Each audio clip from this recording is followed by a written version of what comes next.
Hey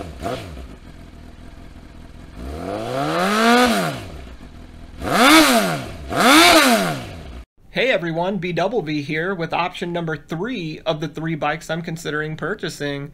This one, the 2016 Triumph Street Triple R. Now this one, like the other two, is a naked Street Fighter style bike. So, that kind of gives you an idea of what direction I'm going, what I really like right now. And aesthetically, I think this bike is absolutely gorgeous. Just like the other two, I think all 3 are gorgeous.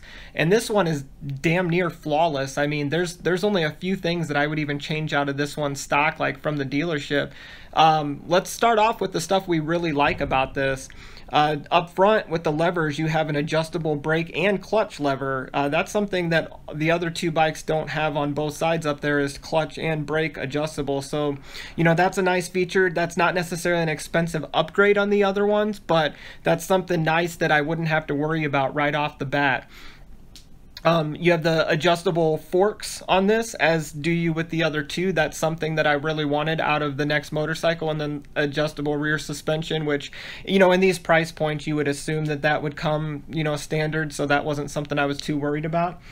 This one, the switchable ABS on that, very nice feature. I mean, you can turn the ABS on and off. I mean, I think the main reason you would want to turn the ABS off would be at the track. I'm not really a track person, but I mean, it'd be nice to have it there if, you ever want to actually go there. And then just having ABS on all 3 of the bikes I'm considering is a great safety feature to have. Even if you don't think you need it, it'll be there if you come into a situation where you might actually need it.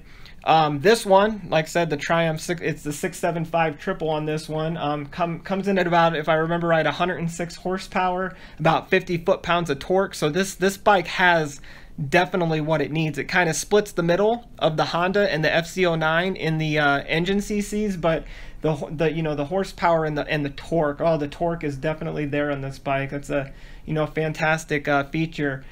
This one, I think, weight-wise, all 3 bikes, that's something I didn't mention in the other videos. Weight-wise, they're all pretty similar. I think, honestly, the Honda, being the smallest CC bike, might actually be the heaviest, but they're all within 5 to 10 pounds of each other, just over 400 pounds weight wet. So they're all lightweight bikes, and they definitely have the, the power with the weight ratio that you want on this. This one, the Triumph, is one I actually got the demo ride. Now, I have to say this bike was fantastic. I jumped on it. The first time I jumped on it, I felt really comfortable on this bike. The seating position, is fantastic. The clutch engagement point, the brakes, the throttle response. Like, this is a bike that you can jump on and not have to think about, riding. Like, usually when I first get on a bike or ride someone else's bike or a bike I've never rode before, usually takes me a minute to figure out the clutch engagement point, like how the bike feels, like kind of to figure out how to ride the bike like the way it should be ridden.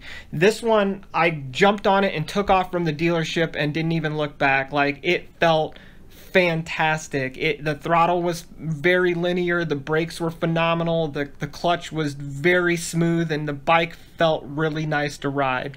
Here, though, as you can see, the mirrors right there, that was one of the things I noticed when I first jumped on the bike that was something that would have to be changed out right away. The mirrors, I tried to adjust them. They look all right on the bike, aesthetically, but the functionality is damn near nothing on those things. I was looking at my elbows, I tried to adjust them, and I came to a stoplight and I was trying to figure them out, and I was like, no, screw this, these gotta go. The bar end mirrors would be a must for me if I get this bike. And then the headlight is a topic on this bike one way or another.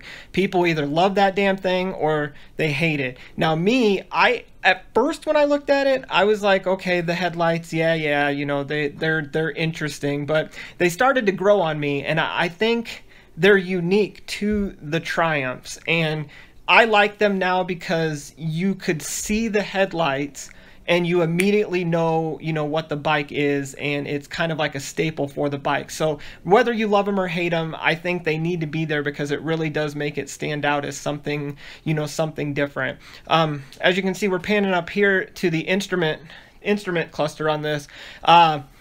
I know the new Triumph Street Triple's coming out and has the full TFT display. I'm okay with what's here. I mean, it's nothing too too complex, too intense. I mean, you have your digital speedometer. It has a gear readout on it. You have your most basic things, fuel gauge, all of that, warning lights, and then you have your tack is the old school analog style, which I actually do like. So it reads out what you need, and this bike actually does have the optional TPMS for the tires, tire pressure monitoring system. You can get an add-on for that, and it'll read out on the cluster up there, which is a great feature. I really, like this bike. I mean, when they announced the new one, I thought, maybe I would consider that. But honestly, after, seeing the price difference and the fact that these are on sale right now for around where I'm at, about $89.99, I mean, they're right along the same price as the FZ09. So it's hard to go one way or the other on that. This one, surprisingly, also, I didn't think with how much it cost, it's the cheapest on insurance, even cheaper than the Honda. It is the cheapest on insurance. So it might be the most expensive out of the three, but it's the cheapest on insurance. And right now you can get a really, really sweet deal on this bike compared to, a brand new one. So I love this white color too. This would be the color I would lean more towards. I don't know what I would actually get, but the white one is absolutely a beautiful motorcycle. So, this bike has so many pluses, very few cons. Out of the three bikes, I like this one just as much as the other ones. I would love to hear what you guys think, and I would love to get your opinion and feedback on, out of these three, which one you like the most. So, this is BV here, and that's about all I got for you. So please, leave your opinion, tell me what you think, and then pretty soon coming up here, we're gonna have an unveiling video, and we'll see which one we got. Thank you.